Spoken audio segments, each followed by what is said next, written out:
So just a little background. We set Keir up with an account. What you were hoping to get out of that is, hey, I want to first do it myself to show people exactly how it's done. I can't remember the exact amount that was on there, but I was like, oh, wow, Keir's crushing it. And so I was excited just to get some of the details of how the heck you were able to do that, because we don't see that success happen as fast. I think one thing that was really interesting, you took this approach of, hey, I'm going to do something that I'm not super expert in, that people don't follow me for in jiu-jitsu. Can you talk about some of the tactics? Try to apply the same principles that we've already touched on. The same elements within a program presented differently create different results. So you could say for jiu-jitsu, hey, this is going to add muscle to your frame. Do most people want to go up a weight class? Probably not. Most jiu-jitsu athletes are trying to be lighter.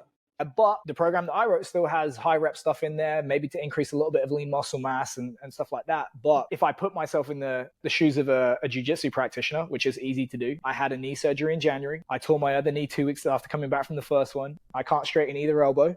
My neck hurts, my back hurts. It's probably going to be injury prevention and management of pain that's the primary problem being faced. I think the second is that there's not really a lifting culture in jiu-jitsu. So they want a very simple approach, not a lot of equipment, not a lot of space, not a lot of sophistication. And then I think a third element is just looking at how it fits around jiu-jitsu. I tell people that I realized that I was no longer a meathead, I was a jiu-jitsu practitioner, because when I started out, I was like, I can't roll now because it's going to interrupt with the weight. But now that I'm 7 years in, I think I can't lift now because it's going to interrupt with the jiu-jitsu. And then maybe a fourth, if you're a competitive athlete, people hate to gas out. That's like the program. That's how we solve the problem. Once you've done that, if you reverse engineer a business, you say the lifetime revenue of a business is a function of how many people do you do business with multiplied by what's the total amount of money that you do business with each person. It's your LTV, lifetime value, multiplied by your number of customers. LTV is a function of the value that you create. The more value you create, the more you get to capture and get paid. What's the predictor or the determinant of the number of customers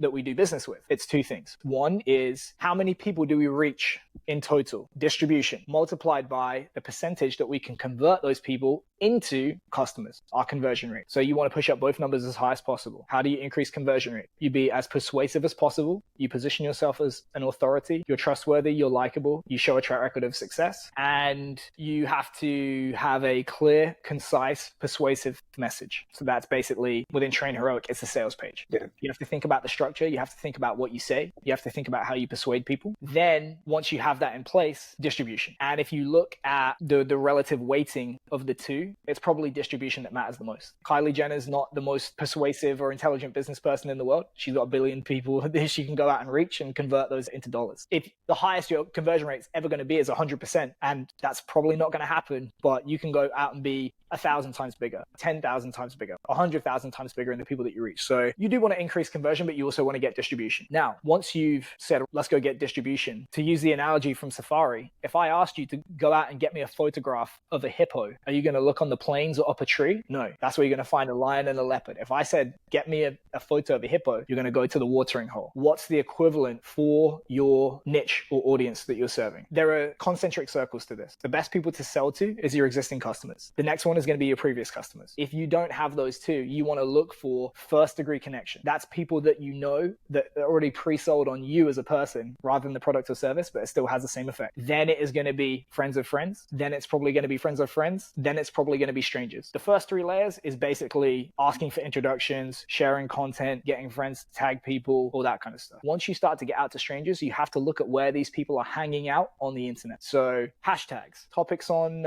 X, Reddit groups, YouTube channels, all these different things. Put yourself in the shoes of those people and ask, where do I go to talk about this stuff? And that is when you have to start being useful. It kind of ties in with this, but the further out of those concentric circles the people lie, the less salesy you can afford to be, the more educational and servant-like you have to be. If I've already sold you $2,000 worth of stuff, how much persuasion do you think I need to say, hey, do you want to buy this other thing for $100? Not much. If I've never met you before and I say, hey, do you want to buy this template for $100? They'd probably say that to you because no is the easiest word to say. So you have to be a lot more soft with your approach and then gradually advance them in to that red hot center of being somebody that's like a raving fan of yours. And that's basically the modules that we work through once the product has been built.